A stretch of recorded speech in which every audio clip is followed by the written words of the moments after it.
Hello friends, welcome to my channel Creating Essence. I am Megan and thank you so much for stopping by today. Today I want to share with you something that is not talked about often enough. As you know, I'm a mom of 6 kids and I've talked about it a few times, but I have what is called diastasis recti or a diastasis. I've heard it said both ways by highly skilled professionals, and I haven't really found a way that is like the right way.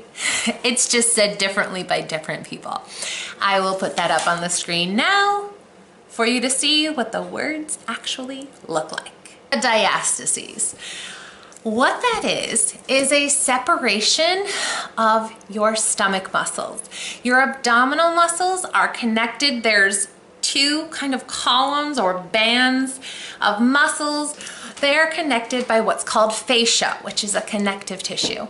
A lot of people, at least 60% of women who have had a full-term pregnancy have a diastasis. Easily, 80% of that 60% doesn't know it.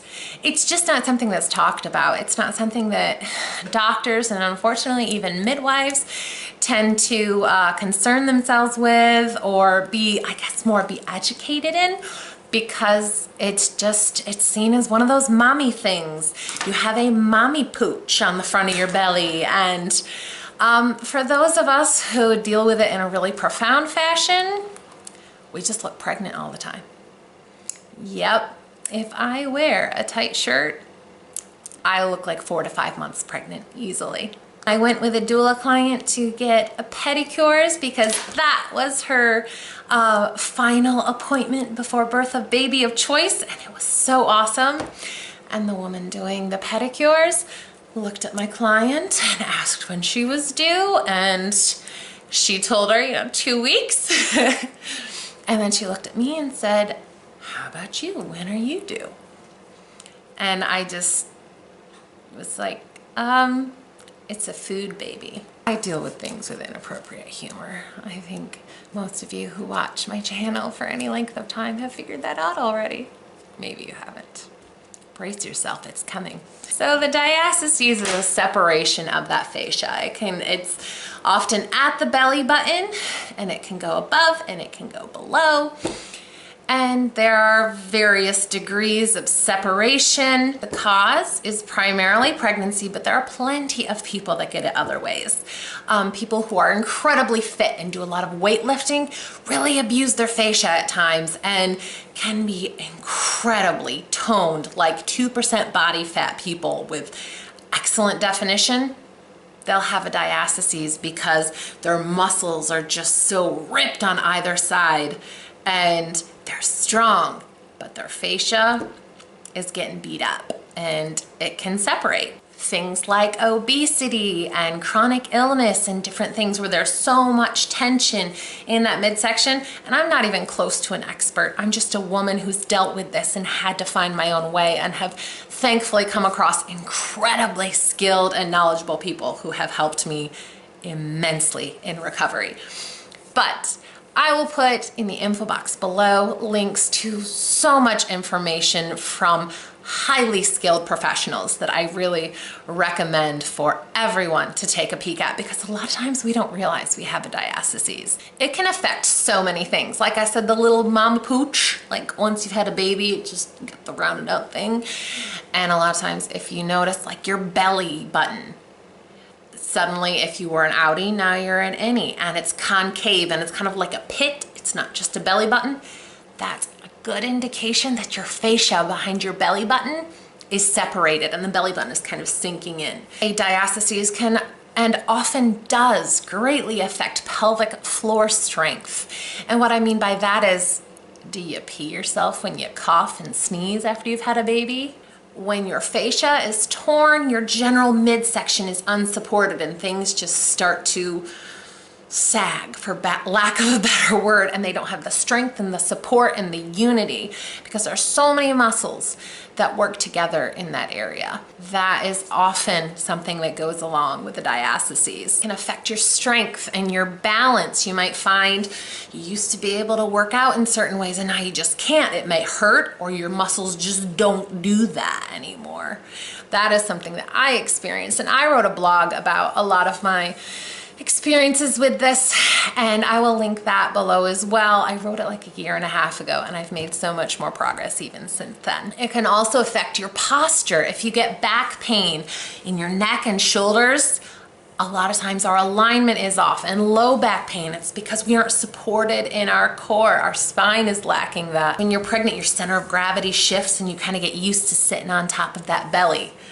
And after pregnancy, it doesn't go away because your fascia is not thickening up again because it's been separated now. So you kind of always just like have that, for lack of a better way of putting it, hunched over kind of pregnant center of gravity. And it can also affect your digestion. A lot of people don't realize that huge part of digestion and bowel movements and just your body moving food through your intestines triggered by proper tension, stability by the muscles in your core. Those things tightening up in normal everyday function trigger your body to start moving stuff out. You might have a problem with hemorrhoids and things because your body has to work too hard in other ways to have healthy body function. All of those things are really common with the diastases.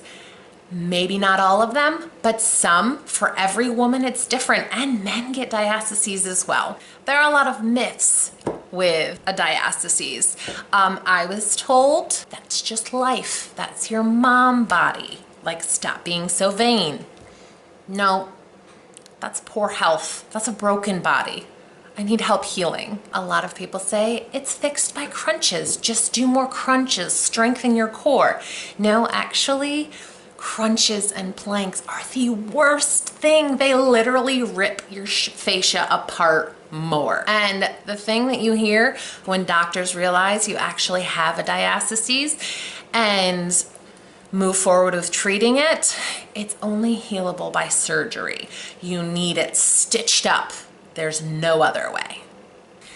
That is not true. I will post a link in the info box below to a website by a highly trained specialist who is a physiotherapist and a fitness expert. Is especially well educated in this field. She has a wonderful little piece, including a video on how to check yourself for a diastases and then what's next. I will also include a link to another program called the Tummy Team.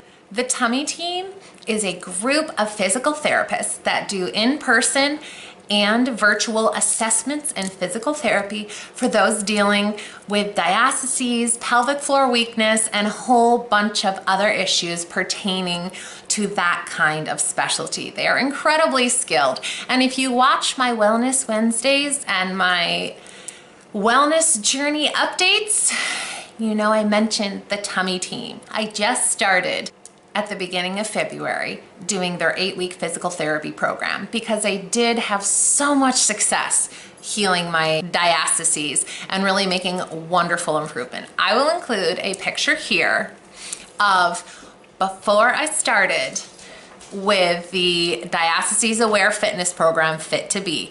And no, this is not any kind of direct sales, Beachbody, or anything like it. It's a legitimate professional fitness program for people at all levels of fitness. But I will post a picture of where I started it, and then just over a year later of just doing maybe 3 days a week with that program and the progress I made.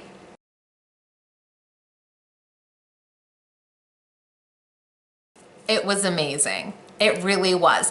I was shocked because I had been told the only way to get rid of my diastasis and fix that separation was surgery. And I couldn't do that till I was sure I was done having kids. So I needed to decide when I was shutting down the baby maker, another pregnancy would just tear the fascia again. I was told that by people who call themselves experts in this. And yet, that was my progress, just using a diastasis-aware fitness program to work on strengthening my core properly. The bottom line is, most women have a diastasis. If you've had a baby, you probably had one. Whether your body was able to heal or not, you probably had one. Eastern cultures have so much wisdom for us to learn from. The cultures that practice belly binding postpartum, that naturally brings the fascia back together, that healthy muscle tissue, so that it can reconnect and grow together.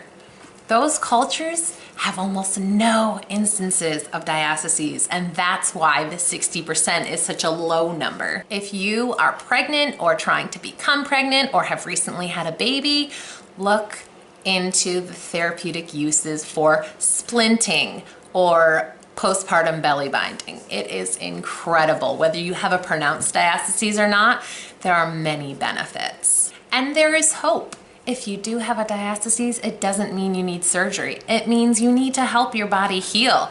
It means you may never be able to do crunches again, which crunches and planks are actually really terrible for your body, diastasis or not.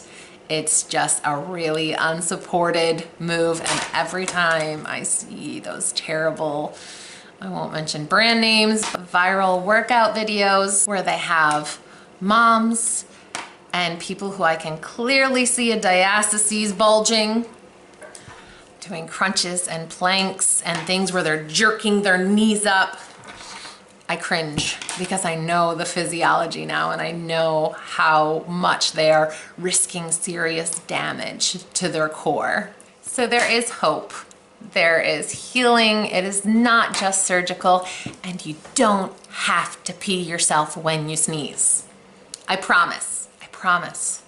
I was doing it for 10 years before I found Fit to Be and started properly healing and strengthening my core. Done, really. I mean, I know this is TMI, it really is, but so many of us moms deal with that. I feel like it needs to be said. And that is it for tonight. I hope you enjoyed this sort of Wellness Wednesday update, a little peek into my health and wellness journey, and hopefully information that can help some of you out there.